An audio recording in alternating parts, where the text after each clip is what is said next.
Stephen has no control over the actions of the U.S. government. He's an innocent journalist. As a mother, I ask your justice to be merciful and not punish my son for matters he has no control over. I ask you to please release my child. I ask you to use your authority to spare his life. That was the mother of Stephen Sotomayor, an American journalist currently held by the terror group ISIS. Today she released that video pleading with the group and with President Obama to spare the life of her son. The question at the White House: what is the plan? Chief White House correspondent Ed Henry live for us tonight. Ed?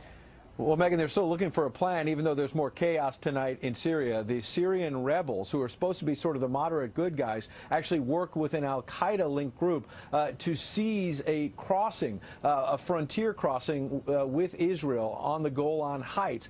That is significant because we're told tonight this is just a symbolic move, but it could edge Israel closer to being drawn into this brutal civil war. All of this happening, of course, as these ISIS militants continue to gain strength in Iraq and Syria. Republican Senator John McCain today demanding the president come up with that plan you're talking about to defeat ISIS, not just contain them, something I pressed Josh Earnest about. Listen. What is the strategy then? You know, if for the president to say, we're going to root out the cancer, that's more of a slogan than a strategy, isn't it? Well, what does that mean, root out the cancer? What, how? Well, I think that, as I've mentioned in answer to Roger's question, that the president has laid out a comprehensive strategy for dealing with the threat posed by ISIL. He went on to say that includes U.S. military might, but also diplomatic moves, which might be a suggestion that for all this talk, the president's edging closer to military action in Syria. He might actually be pulling back, rethinking all of this and seeing whether there are some diplomatic ways out here. The other thing we should point out is on Friday, he's going to take a time out from these deliberations. The White House says he's going to Rhode Island for Democratic fundraising. What? Megan? He's fundraising on Friday. With House Democrats. And so the optics he got beat up on over playing golf during vacation, it went back and forth on that. Clearly, he doesn't care about the criticism. He's going to be fundraising on Friday. Ed, thank you. Joining me now to react, Mark Thiessen, a former presidential speechwriter and a fellow with the American Enterprise Institute. Really? He's going to take a time out from all the work he's been doing in the vineyard to go do some fundraising while we consider whether we need to bomb Syria and perhaps put boots on the ground? Yeah, maybe if it was a golf fundraiser, then that would complete the circle for him. I mean, it's just absurd. Like what Josh Earnest said at that podium is just a complete fabrication. The idea that he has a comprehensive plan to defeat ISIS. Just a week ago, President Obama was saying it's not his responsibility to defeat ISIS. He said, we're not the Iraqi army, we're not the Iraqi Air Force, they have to take care of it. So a week ago, it was their problem. Now we've got a comprehensive strategy to deal with it. I mean, I don't know where these people come up with this He stuff. has also said, however, that ISIS is just claiming that it is a war with the United States, and that in fact this is a regional problem, and it should be a coalition of the willing who deals with it.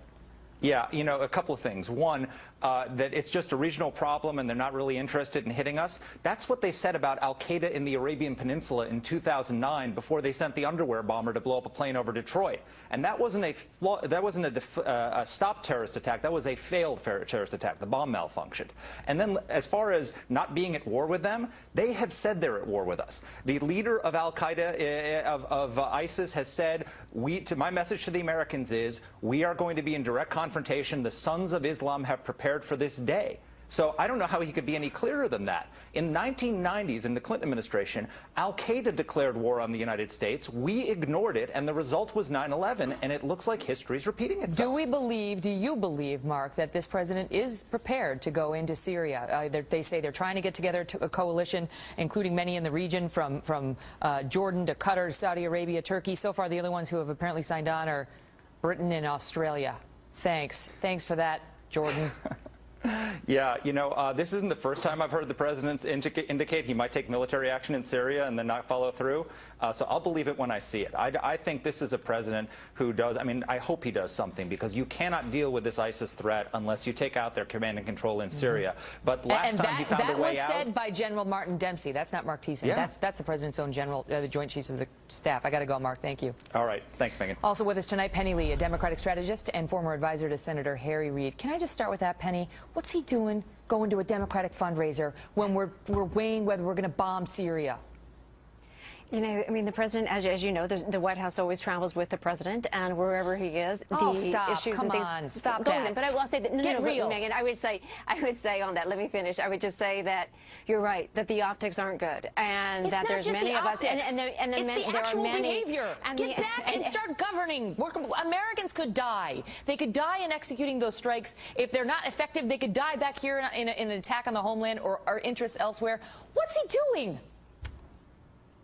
Megan, as I was trying to say, I agree with you, and I do think that the president can and should be able to, should stay and actually have the optics that are right and do the hard meetings that he is doing right now. What we don't know, what you and I don't know, is those hard conversations that are being taken place, that he is asking the tough questions that need to be, I believe you so that that he's we doing can that. have a right strategy, because what we Penny, don't want to do. I'm not suggesting he's not having those meetings. The reports today are that he is, but I think it might be a multi-day affair. I think maybe he should spend more than just a few days on it, because he's been on vacation all these weeks, and he should actually spend Friday, even Friday, avoiding the Democratic fundraiser and deciding whether it is worth the risk to American lives to send our military over Syria. But let's get to the question about ISIS and whether he does, in fact, have a comprehensive strategy, because you know there are many in this country tonight who believe no more American lives in this region. Syria is a hot mess. ISIS, according to the administration this week, is a regional problem, and we don't want to expend any more blood and treasure over there. Absolutely, and what the president is trying to do is make sure that he can isolate and take out ISIS without alienating the entire Muslim Arab region. And so what he doesn't want to do is antagonize it so that we have the entire Muslim world against us. So he is having those conversations. Isn't it too late for that? I mean, Syria, but you can't ISIS go is into totally Syria against us.